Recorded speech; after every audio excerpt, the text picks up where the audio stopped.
네, 공천 배제로 인해 민주당의 탈당이 점쳐졌던 임종석 전 대통령 비서실장이 민주당 잔류를 선택하면서 친문계 연대 동력이 약해진 모습입니다. 오늘 시그널픽에서는 신경민 새로운 미래 책임위원과 함께하겠습니다. 어서 오세요. 네, 안녕하세요. 일단은 그 임종석 전 실장 얘기부터 나눠봐야 될 것 같은데 어제 당의 결정을 수용한다면서 당에 남겠다라고 했었거든요. 사실 그날 그 전날 저녁까지도 이낙연 대표와 두 분이 좀 소통을 한 걸로 전해지고 있는데 어제 아침에 이 결정에 대해서는 좀 어떻게 보셨습니까? 뭐 굉장히 깜짝 놀랐죠. 예. 탈당, 입당, 출마 이 세 가지 큰 결정을 한꺼번에 거의 시리즈로 해야 되는 건데요. 네. 탈당 결정은 하는 걸로 한 상태에서 여러 가지 얘기를 나눈 걸로 이해를 하고 있었는데 원초적으로 탈당 결정 자체를 안 하겠다고 그것도 SNS를 통해서 어제 아침이죠. 예. 아침 굉장히 이른 시간에 네. 그걸 띄웠기 때문에 아유 그러면 뭐 입당이고 출마고 뭐고 하는 게 뭐 아무것도 이루어지지 않겠구나라는 것. 더구나 그것도 SNS를 통해서 그렇게 알려졌다는 사실 자체가 네. 좀 중요해 보여요. 그런 걸로 봐서 아무것도 이 얘기 자체가 없던 것이 되어버렸구나라는 걸 직감을 하고 많이 실망했습니다. 예. 그런데 이제 이낙연 대표는 그 직후에 있었던 최고위원회의 책임위원 회의에서 사흘 동안 여러 가지 고민을 같이 나눌 수 있었던 것만 해도 기뻤다, 행복했다, 뭐 이런 톤으로 얘기를 했어요. 거의 뭐 부처님 같은 네. 반응을 보여가지고 예. 저도 매우 섭섭하고 뭐 아쉬웠겠지만 그렇게 해서 정치적으로 마무리를 했구나 그렇게 평가합니다. 이낙연 대표도 통화를 직접은 못 하신 걸로 어제까지는 얘기가 어제까지는 그렇게 아마 통화 시도를 했을 거예요. 네. 근데 통화가 안 된 걸로 봐서는 뭐 지금 됐는지 안 됐는지 저도 잘 모르겠습니다만 그건 일단 중요한 문제는 일단 아니게 됐습니다. 저는 네. 더 중요한 문제들은요. 사람이 만나고 헤어지는 거 있을 수 있잖아요. 네. 근데 헤어질 때 굉장히 잘 헤어져야 됩니다. 헤어질 때 만나는 것보다도 훨씬 더 정중하고 그리고 원칙에 따라서 하는 것이 좋고요. 상대가 그냥 장사미사가 아니잖아요. 예. 전직 총리고 지금 정치적 명운을 걸고 이 총선이라는 대사를 앞두고 정치 생명을 건 거 아니겠어요. 죽느냐 사느냐 하는 네. 건데 이 정도 되면은 헤어지는 방식을 굉장히 정교하게 해야 되고 또 언제 만날지 모르기 때문에 섭섭하지 않게 하는 것이 굉장히 중요하고요. 전직 총리고 그렇다면은 예우도 분명히 갖춰줘야 되고 그러는데 네. 그런 점에서 좀 소홀하지 않았나 생각하고요. 사람을 수단으로만 보는 거 아닌가 그런 약간의 아쉬움이 있습니다. 예. 근데 이낙연 대표나 지금 신경민 위원 말씀을 듣다 보면은 되게 좀 강한 워딩인데 너무 점잖게 말씀하시니까 그래도 조금 많이 서운하셨겠다 이런 생각이 좀 드네요. 이렇게 얘기를 나누다 보니까. 이게요. 예. 일요일 날 10시 30분에 이낙연 전 대표가 지금 공동대표죠. 예. 공동대표가 광주에서 출마 회견을 하기로 약속이 돼 있었던 것을 연기한 거 아니겠어요. 네. 그래서 이제 어저께 그 부랴부랴 오후 3시에 광주에서 광주시청 기자실에서 하게 됐는데 네. 이걸 연기할 정도면은 굉장히 지금 큰 얘기를 두 분 사이에 한 거예요. 네. 그렇지 않겠어요? 예. 그 세세한 얘기를 제가 여기서 밝히고 싶지는 않습니다. 그러나 그 얘기의 질을 봤을 때 그것은 선거의 판을 바꿀 수 있는 그리고 정치의 방향을 바꿀 수 있는 굉장히 큰 얘기를 나눈 네. 거 아니겠어요? 예. 그 정도면은 그에 걸맞는 얘기들이 오고 갔다고 보면은 이 임종석 전 실장이 굉장히 많은 사람하고 여러 가지 얘기를 나눴어야 되는 거예요. 근데 예. 이제 저희가 파악하기로는 일단 상의 대상이 좀 좁았고 그 중에 일부는 이재명 대표하고 굉장히 가까운 사람들 그러니까 그분들이 뭐라고 조언을 했겠어요. 가지 마라 이렇게 예. 뭐 했을 게 반하지 않겠어요. 네. 그래서 이렇게 상의 대상이 일단 좁았고 지금 임 실장이 뭐 이게 결정을 그렇게 내린 걸 자꾸 언론 보도 탓으로 돌리고 그러는데 그것도 헤어지는 방식으로 적합하지 않습니다. 그러니까 더 이상 네. 그런 얘기를 해서는 안 되고요. 오히려 이 대목에서는 임 실장이 본인이 좀 조용히 있든지 네. 아니면 몸을 낮추는 자세를 보였어야 되는데요. 저는 임 실장이 본인의 공천이 될 거라고 예상을 하고 있었던 것 같아요. 그런 중구 네. 성동갑에요. 그렇죠. 그러니까 이걸 예측하고 예상하지 못했다는 게 일단은 좀 의외고요. 그리고 이게 최종적으로 결정이 되고 나서 최고위원회에서 재고를 해달라는 회견을 했잖아요. 임 네. 실장이. 예. 그것도 저는 좀 의외예요. 그렇죠. 그런 이미 결론이 다 나 있는데. 결론 나고 앞으로 더 이상 최고위원회 결정을 번복하려면은 그에 준하는 또 최고위원회를 열려야 되는데 그럴 정도로 자비로운 이 지도부가 지금 아니거든요. 예. 그렇게 따지면 가능성이 1%도 없는 얘기를 임종석 이제 후보의 입장에서 얘기를 했다는 게 저는 조금 놀랍습니다. 그래서 네. 그리고 이제 민주당의 현재 상태 그리고 앞으로의 개혁 방안에 대해서 저는 현재 상태로는 안 된다고 보고 있고 그건 이낙연 대표도 그러기 때문에 뛰어나온 거 아니겠어요. 그래서 밖에서 충격을 주어서 이걸 고쳐야 된다. 민주당을 고쳤어야 된다라는 생각을 하는 건데 여기에 대해서도 좀 생각이 전혀 다르기 때문에 애시당초에 이게 좀 어려운 얘기를 처음부터 시작을 했던 거 아닌가. 그렇다면은 네. 임종석 전 실장이 여러 가지 제가 판단을 잘못했고 예측을 잘못했습니다라고 정중하게 사과를 하고 이 일은 이제 없던 걸로 덮어버리는 게 맞습니다. 그 임 전 실장이 남기로 했던 배경에 여러 가지 그 관측들이 있는데요. 뭐 이게 다 주변 얘기를 좀 취재하다 보니까 나오는 건데 한 두 가지가 있을 것 같아요. 이제 하나는 광주에 임종석 전 실장도 내려가서 송갑석 의원을 만나느라고 광주를 내려갔는데 거기 가보니까 신당에 대해서 호남 민심이 그렇게 녹록지 않더라. 그러니까 민주당을 지켜야지 왜 나왔느냐 이런 민심을 느끼고 안 되겠다 그냥 남아야겠다라고 느꼈다. 이게 하나가 있고요. 네. 또 하나는 문재인 전 대통령과 어떤 교감이 있지 않았겠냐. 문 전 대통령이 당을 떠나는 거에 대해서 좀 만류하지 않았겠느냐. 이런 두 가지 관측이 있는데 네. 좀 내막을 아실 것 같아서요. 광주의 민심은요. 예. 지금 현재 벌어지고 있는 민주당의 공천을 보고 실망이 점점 커지는 중입니다. 그러니까 민주당에 대해서요. 그렇죠. 네. 민주당 공천을 지금 광주 8개 지역구뿐만 아니고 전국적으로 벌어지는 일들이 광주에서 벌어진 일이 그대로 전국적으로 벌어지고 있는 상황 아니겠습니까? 예. 그렇게 본다면 광주의 민심은 저는 변해가고 있다고 봅니다. 그래서 현재 민주당에 대한 실망감이 크게 커지고 신당에 대한 기대가 아직은 작지만 그것을 만약에 임종석 실장이 야 이거 안 되겠다. 민주당 이대로 고쳤을 수는 없는 것 같다. 밖에서 충격을 줘야 되겠다라고 판단을 하면은 얼마든지 광주의 민심은 저는 바뀔 수 있다고 보고요. 네. 바뀌어야 한다고 저는 생각하기 때문에 예. 임 실장이 만약에 여기에 생각을 같이 하고 이런 예상과 예측과 용기와 결기를 가지고 간다면 이건 바꿀 수 있습니다. 그렇고요. 문재인 대통령은 뭐 했는지 상의를 했는지 안 했는지 제가 잘 모르겠습니다. 그거 네. 그 대목까지는 뭐 확인할 수가 없는 대목이고요.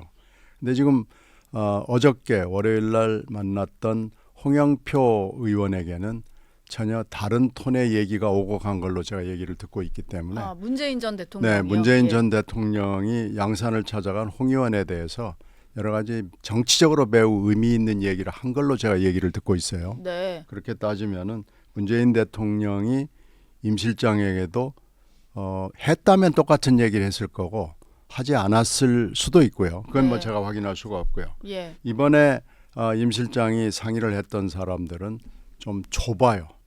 좁다. 그 상의의 폭이 좁기 때문에 당내 저는- 인사들과 주로 상의를 한 그러니까 걸까요? 그렇게 제가 누구라고 말씀은 못 드리겠습니다만은 네. 이재명과 가까운 사람 내지는 이재명 대표에게 지금 굉장히 많은 일들을 결정을 기다려야 되는 사람들하고 상의를 한 흔적이 있어요. 그렇게 따지면 예. 상의의 폭이 좀 폭도 좁고 대상도 잘못됐다라고 생각합니다. 임종석 전 실장이 혹시 그 이낙연 대표랑 만났을 때 광주에 출마하는 뭐 이런 문제까지 좀 논의가 됐었습니까? 약간의 좀 중요한 문제들을 논의를 하셨던 것 같아가지고요. 지금 뭐 여러 가지 대안들을 놓고 얘기를 했을 겁니다. 네. 뭐 그 중에 하나로 광주 출마가 들어갈 수 있고요. 중성동에 나오는 방법, 수도권에 나오는 방법, 예. 광주에 출마하는 방법, 뭐 이런 것들을 다 놓고 얘기를 했을 것이기 때문에 네. 제가 이것을 확인할 수 있는 위치에 있지는 않습니다. 알겠습니다. 지금 그 임 전 실장은 뭐 그렇고요. 민주당 탈당한 서른 의원이라든지 어제 문재인 전 대통령 만나고 왔던 홍영표 의원 이런 분들은 곧 뭐 홍영표 의원은 탈당을 할 것 같고 새로운 미래와의 어떤 연대 이런 것들도 좀 가능성을 내비치고 계시는데 추가로 새로운 미래에 좀 이분들이 함께 할 건지가 궁금한데요. 어떤 상황인가요? 제가 그 얘기를 하기 전에 한 말씀만 더 붙이면 지금 예. 운동권을 세대 교체를 해야 된다는 얘기를 한동훈 국힘당 비대위원장이 얘기를 했잖아요. 네. 근데 민주당을 겨냥해서 그렇게 공격을 해오는데 지금 이재명 대표가 운동권을 정리하는데 오히려 더 앞장서고 있다는 또 지적이 있잖아요. 그렇죠. 근데 이 부분은 저는 굉장히 중요한 대목 중에 하나라고 봐요. 그래서 운동권 문제를 정리를 하는 것을 이런 외부에 있는 사람들, 가령 한동훈 위원장이랄지 이재명 대표랄지 운동권이 뭐 아니었던 하고 사람들. 상관없는 사람들이 얘기하는 건 저는 맞지 않다고 보고요. 네. 운동권 정당을 탈바꿈하겠다는 것이 과제 중에 하나라고 만약에 생각한다면 운동권으로서 지금 핵심적인 위치에 있는 분들이 앞장서서 예. 그러면 이번에는 전문가 정당으로 탈바꿈할 수 있는 시대의 요구에 소명에 부응할 수 있는 그런 정당을 만들어야 된다고 하는 것이 저는 맞다고 봅니다. 그래서 예. 그렇게 하는 것이 좋고요. 그 일을 만약에 하겠다고 그러면은 사실은 임종석 전 실장이 굉장히 적임자 중에 하나예요. 그런 점에서 이번에 좀 여러 가지 벌어졌던 일들이 예. 아쉬움이 있습니다. 네. 그리고 금방 질문하신 거에 대해서 네. 제가 설명을 드리면 이건 임종석 전 실장하고의 트랙하고는 다른 트랙으로 지금 홍설 두 의원에 대해서 여러 가지 얘기들이 오고 가고 있잖아요. 네. 그 부분은 따로 진행이 되고 있기 때문에 아마 이번 주 초반에는 여러 가지 결론을 내고요. 그걸 국민 여러분에게 알려드릴 수 있을 걸로 기대하고 있습니다. 일단은 홍 의원 같은 경우는 어제 문재인 전 대통령 만난 게 약간의 그 거취 정리를 하기 전에 좀 마지막으로 그 문 전 대통령을 만나서 얘기를 좀 전하는 이런 느낌이었는데 어느 정도의 좀 합류가 임박했다 뭐 이런 느낌을 좀 받긴 했거든요. 그렇게 봐도 되는 겁니까? 물론 뭐 이번 주 초에 결론 낸다고는 하셨는데. 그렇죠. 홍 의원이 양산에 가서 문 대통령을 봤을 때는 네. 여러 가지 결심을 알려드리고 또 조언을 듣고 뭐 그러는 절차 아니겠습니까? 예. 그래서 그 부분에 대해서는 일정에 대해서 우리가 알고 있었고요. 그래서 네. 충분히 논의하시는 게 저는 맞다고 보고요. 네. 그 여러 가지 정치적 도리에도 맞고요. 아까 제가 헤어지는 방식, 특히 정치적 운명을 건 경우에 헤어지는 방식에 대해서 말씀을 드렸는데 이건 뭐 헤어지는 건 아닙니다만은 정치적 최소한의 예의에 해당되는 거라고 보고요. 네. 홍 의원의 행보에 대해서는 저는 뭐 전적으로 좋고 맞다고 봅니다. 예. 김영주 국회부의장 얘기도 좀 해볼까 하는데 신경민 위원이 예전에 영등포을 지역구 하실 때 옆 지역구에서 같이 활동을 하셨잖아요. 네, 8년 동안 같이 활동을 했고요. 예. 뭐 여러 가지 얘기를 많이 듣고 있고 잘 알죠. 근데 김영주 국회부의장이 사실은 그러니까 국민의힘뿐만이 아니라 새로운 미래에서도 좀 접촉을 할 것 같다. 여러 당에서 약간 김영주 부의장을 접촉하지 않을까라는 전망이 나왔는데 새로운 미래에서는 어느 정도로 좀 얘기를 나누셨는지 궁금합니다. 국민의힘으로 가시기 전에 좀 연락 같은 건 안 해보셨어요? 제가 알기에는 뭐 큰 연락은 깊게 없었던 걸로 알고 있고요. 예. 김영주 의원이 그날 기자회견을 할 때 이미 저는 여러 가지 방향은 서 있었다고 예측을 했고요. 네. 관측을 그렇게 했고 진단도 그렇게 했고요.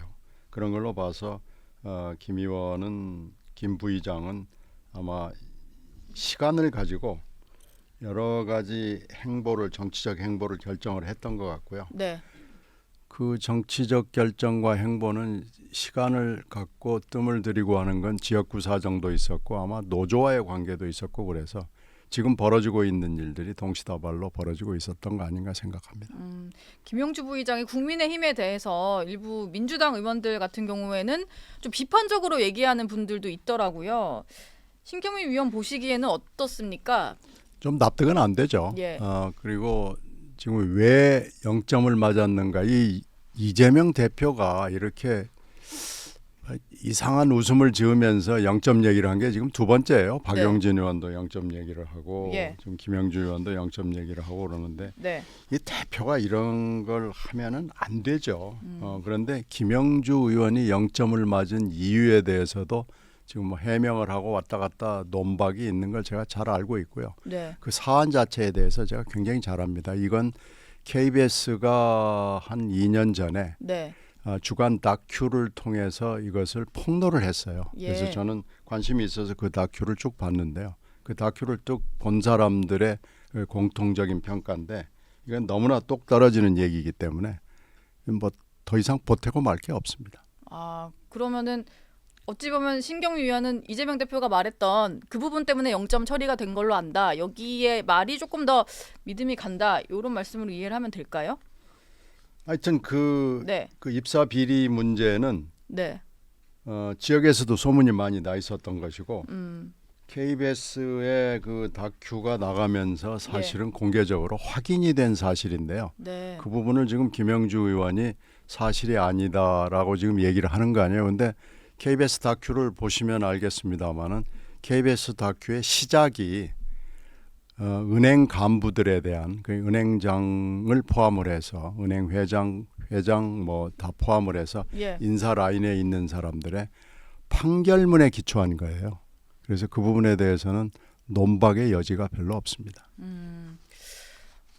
새로운 얘기까지 좀 해주셨고요. 그런데 이재명 대표가 어쨌든 공천에 탈락한 인사들에 대해서 뭐 0점 얘기도 있고 나와도 안 찍겠다는 분이다. 뭐 당의 힘으로 당선된 분들이다. 이런 말들을 하는 것 이건 좀 어떻게 봐야 될까요? 이재명 대표는 그렇게 얘기하면 안 됩니다. 예. 이건 리더로서의 자격과 자질의 문제이기 때문에 네. 저는 이 부분에 대해서는 이재명 대표가 제발 좀 이렇게 가벼운 처신을 하지 않았으면 좋겠습니다.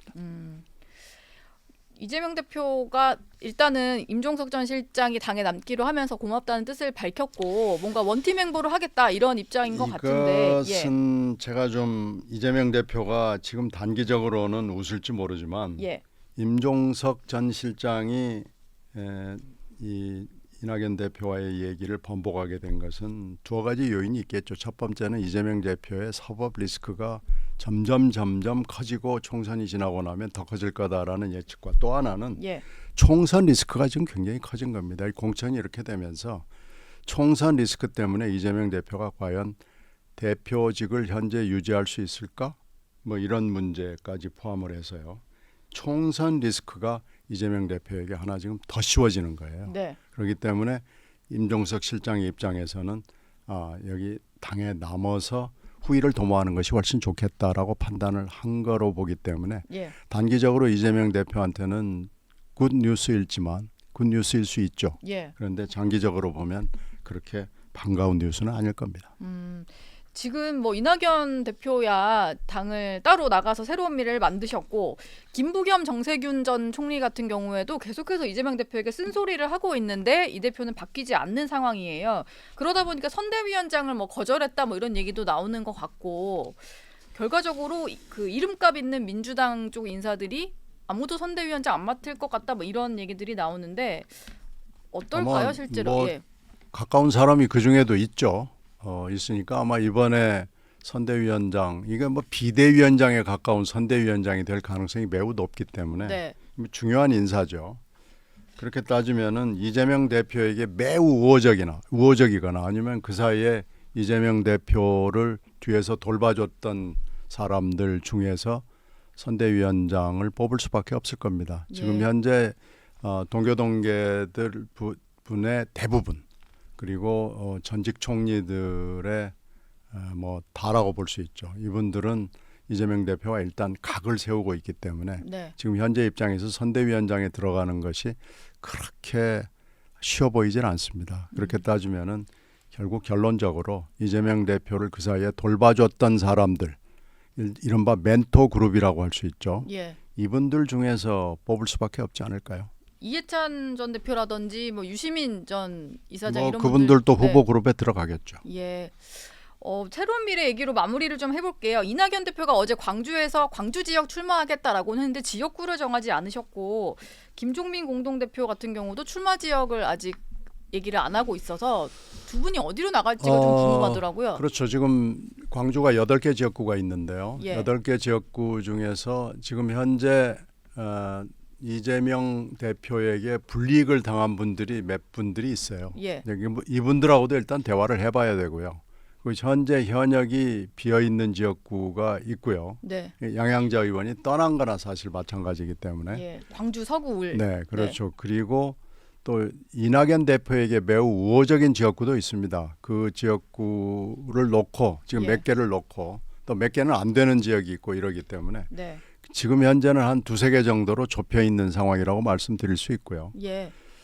김종민 공동대표의 경우에는 지금 여러 가지 선택지를 놓고 고민하고 있습니다. 뭐 수도권이냐, 충청권이냐, 아니면 호남권이냐, 네. 이 세 가지 가능성이 다 열려 있다고 보면 되고요.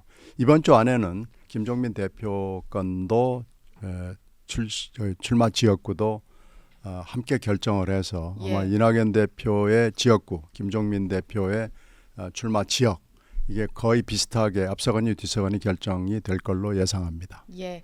이번 주에 결정될 게 좀 꽤 많은 것 같습니다. 오늘 신경민 책임위원 얘기는 여기서 마무리하도록 하겠습니다. 오늘 말씀 고맙습니다. 네, 고맙습니다.